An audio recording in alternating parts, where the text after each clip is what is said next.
watching Charter Local Edition. I'm Brad Pomerance, and we are joined today by Dr. Michelle Yanez. She is with the San Gabriel Valley Economic Partnership, and she is Director of Education Pathways.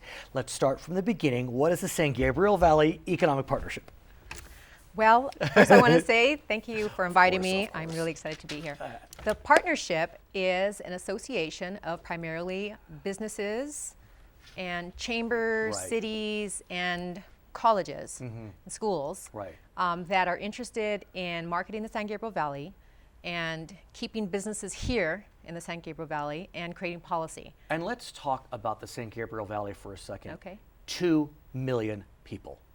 Bigger than some United States. Right. I mean, this is a very significant region. Exactly. It could be its own county. It could be its own county. It could be its own state. I mean, there are several states that are smaller than 2 million people. Yeah, it's big. And so, you know, it's nice to see because it feels like 20, 30 years ago, the San Gabriel Valley didn't stand up for itself. You know, and it really has kind of grown into itself and come into its own. And absolutely. It's so beautiful. I mean, Glendora, Pasadena, Azusa. I mean, there's so much this area has to offer. Absolutely. Whittier, I mean. Yeah. And lots of education. And let's talk about that because that is your specialty, Doctor. What are you doing broadly, before we talk about the specifics, as Director of Education Pathways? Okay. First of all, the partnership, this is new for them. Focusing on education and workforce development is a brand new focus.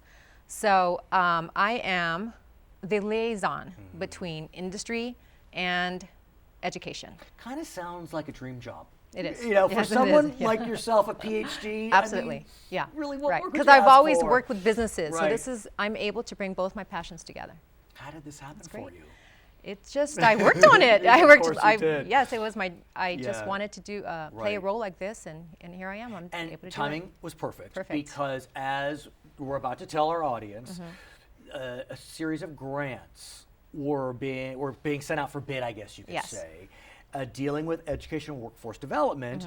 And Pasadena City College, one of the finest community colleges in the region, if not the state, was on board.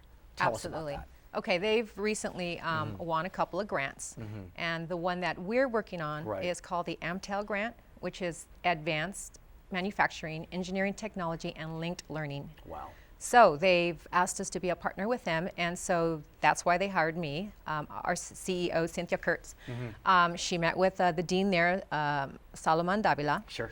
And they had this idea of a person that could go to industry and help them with bringing speakers. I got it, because PCC will be doing the education piece. Yes. But it's called Education and Workforce Development. Yes. And obviously you need industry ready to grab those graduates. Absolutely, and not just grab them when they're done. I mean, early on, like come speak to them. And can we take a field trip to your industry?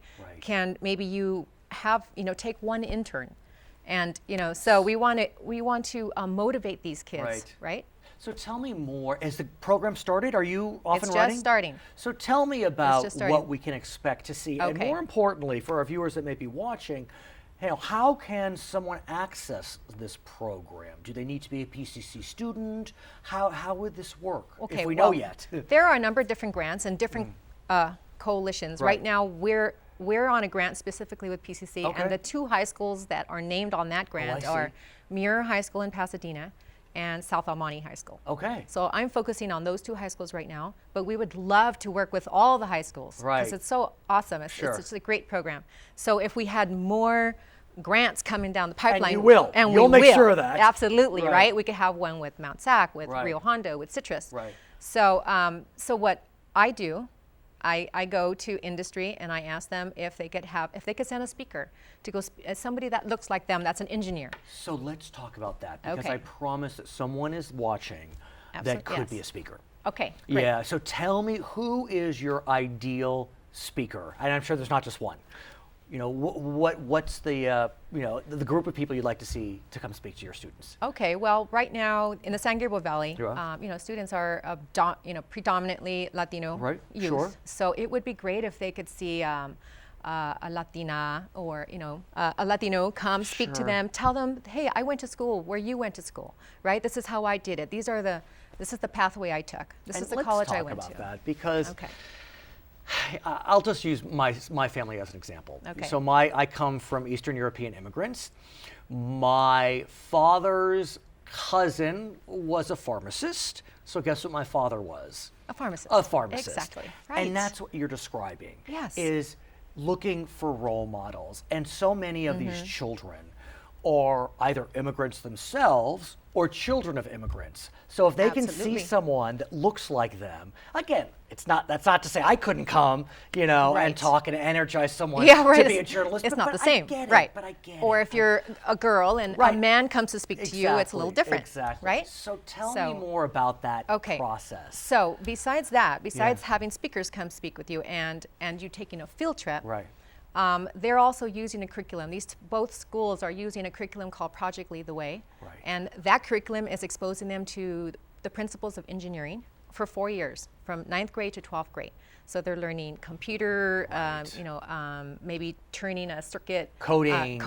Whatever that means. Yes, exactly, right? Programming, exactly. all that great stuff. So when they're hearing industry speakers come and they look like them and they sound like them, they thought, wow, I'm already doing that. So in the San Gabriel Valley, and I don't know the answer to this, I really don't. Who are the major industries in this space? I mean, I know we have Caltech here, obviously, so there's JPL? Yes, JPL. Okay. We have Northrop.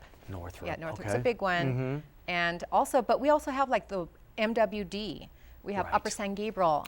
We have the gas company, Edison. We have a lot of big corporations that are using engineers, right? So you can. That way they have a variety of avenues. And let's talk more about the pipeline of engineers. We know just statistically that engineers tend to be Caucasian and male. That's a generalization. Exactly. It's a generalization. Right. How can we energize? What are you doing to energize Latinos and Latinas, if I may say, as the father of 2 daughters? How can you work to kind of create an atmosphere whereby others feel welcome in the STEM professions? Well, this is it. This is it. This is it. Just exposing them to not just speakers, but there's also like programming out there. For example, there's a nonprofit called Great Minds in STEM, and they're having a conference this year in Pasadena. And so they invite all the middle schools, the high schools, and then they showcase, Hispanic leaders in that area. If I can, since you're a woman, can I talk more about women in STEM? Yes. Because it's tricky. I mean, this is not a Latina, Caucasian. This is a women issue. Oh, I mean, yes, yeah, I know. And so how can we energize our daughters, 13 and 11, to realize it stems for them? Well, first of all, I think a lot of girls don't think that they're good at math. Right? And so you always associate engineering with math. But girls are good at math, right? They just need to, yes, they need to be invested in. Right. And so, for example, at South El Monte High School, they're going to separate the girls out from the boys. So interesting. And they're calling them the Femineers. And they're going to have a special curriculum from Cal Poly. It's controversial, but a lot of studies suggest that if girls are separated because around that age they will compare themselves. The smart, being a smarty girl in math, they think that the boys won't like me. Exactly right. Or they might compare themselves to the boys and might think they can't do it. So they're gonna have like different support. So the region's so lucky to have you. Great, thank and you. the region's lucky to have the San Gabriel Valley Economic Partnership, and I wish you the best of luck with the Amtel grant. Please come back, and maybe you can bring a student. Or maybe I can bring an employer that's willing to step forward and open their doors, and we can come on here together and we talk about the great things they're doing. Her name is Dr. Michelle Yanez. She is with the San Gabriel Valley Economic Partnership. I'm Brad Pomerance. It's Charter Local Edition.